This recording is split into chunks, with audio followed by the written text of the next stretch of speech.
வணக்கம் நண்பர்களே, அனைவருக்கும் வணக்கம். மிக முக்கியமான ஒரு தகவல் ஒன்று வெளியாகி இருக்கிறது.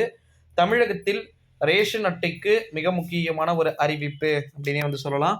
மிக முக்கியமான தகவல் வெளியாகி இருக்கு. குறிப்பா நம்முடைய தமிழகத்தை பொறுத்தவரைக்கும் 2024ஆம் ஆண்டு இப்ப எலக்ஷன் முடிஞ்சு லாஸ்ட் மந்த் கொடுக்காத பொருட்கள் எல்லாமே ஜூன் 1 ஆர் 2 வீக்குள்ளேயே டிஸ்ட்ரிபியூட், அதாவது எல்லாருக்கும் கொடுத்துடணும் அப்படின்னு சொல்லிட்டு சொன்னாலும் கூட, இப்போ மாதம் ஜூன் 25 ஆகப்போகுது. 1ஆம் தேதியே வரப்போகுதுன்னு வச்சுக்கோங்களேன். இன்னும் ஒரு 5 டேஸ் தான் இருக்கு. இந்த ஒரு சூழ்நிலையில் தான் ரேஷன் அட்டைக்கு அவ்வப்போது புதிய புதிய அறிவிப்புகள் அப்படின்றதும் கிடைக்க பெற்றிருக்கிறத நம்மளால பார்க்க முடிகிறது. அதாவது குறிப்பா பார்த்தீங்கன்னா, ரேஷன் அட்டைதாரர்கள் அனைவருக்கும் ஒரு விதமான அறிவிப்புகள் பார்த்தீங்கன்னா கிடைக்க பெறுகின்ற சூழ்நிலையிலே ரேஷன் அட்டைதாரர்கள் கட்டாயமா பார்த்தீங்கன்னா நிறைய விதமான விஷயங்களை ஃபாலோ பண்ணணும் அப்படின்றத சொல்லியிருக்கிறாங்க. அதுவும் குறிப்பா நம்முடைய தமிழ்நாடு கவர்மெண்ட், அதாவது அரசு, தமிழ்நாடு அரசுடைய உணவு பாதுகாப்புத்துறை எடுக்கக்கூடிய பிரத்யேகமான முயற்சிகள்ல பொருட்களுடைய தரம் தான் இப்ப முக்கியம்.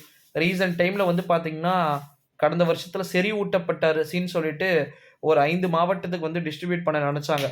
பட் அதெல்லாம் எலக்ஷன் டேட் அனௌன்ஸ்மெண்ட்டு, எலக்ஷனுடைய ரூல்ஸ்லாம் போயிட்டு இருந்துச்சுனால, அது பெருசா பண்ணக்கூடாது, பண்ணவும் முடியாது. பட் இப்ப எலக்ஷன் முடிஞ்சிருச்சு.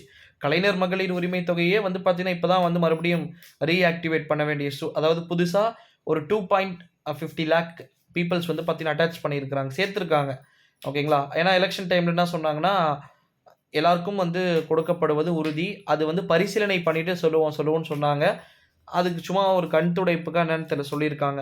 ஸோ அதே மாரி எலக்ஷன் டைம் முடிஞ்சு ரிசல்ட் வரத்துக்கு அந்த டைம்ல பார்த்தீங்கன்னா, பொருட்கள் எதுவுமே குடுக்கல அப்படின்ற ஒரு குற்றச்சாட்டு இருந்தது. அதுவும் சரி பண்ணக்கூடிய வகையில எல்லாமே நடந்துகிட்டு இருந்தத நம்மளால பார்க்க முடிகிறது. இந்த ஒரு சூழ்நிலையில தான் ரேஷன் அட்டைதாரர்கள் அனைவருக்குமே புதிய புதிய அறிவிப்புகள் அப்படின்றது, இந்த ஒரு சூழ்நிலையில் தான் ரேஷன் அட்டைக்கு மிக மிக முக்கியமான அறிவிப்புகள் பார்த்தீங்கன்னா வெளியிடப்பட்டு கொண்டிருக்கிறது. அது மட்டுமல்லாமல் ரேஷன் கடைகளில் புதிய பொருட்களை கொடுக்கக்கூடிய அளவிற்கு சாத்தியக்கூறுகள் ஏதேனும் இருக்குதா அப்படின்னு சொல்றதுக்கு வாய்ப்பு இருக்குன்னு சொல்லியிருக்கிறாங்க. ஸோ நம்முடைய தமிழ்நாட்டை பொறுத்தவரைக்கும் ரேஷன் அட்டை வைத்துக்கிட்டு இருக்கக்கூடிய அனைத்து விதமான நபர்களுக்குமே இந்த ஒரு சூழ்நிலையில் தான் ரேஷன் அட்டைதாரர்கள் அனைவருக்குமே இந்த அறிவிப்பு பார்த்தீங்கன்னா பொருந்தக்கூடிய வகையில இருப்பதாகவே தமிழக அரசு சொல்லியிருக்கிறாங்க. அப்படி எதனா புதிய பொருட்களை கொடுக்கக்கூடிய வகையில் இருந்தாங்கன்னா கண்டிப்பா அதை அறிவிப்பாங்கன்னு சொல்லியிருக்காங்க. ஸோ வெயிட் பண்ணி பார்க்கலாம் நண்பர்களே.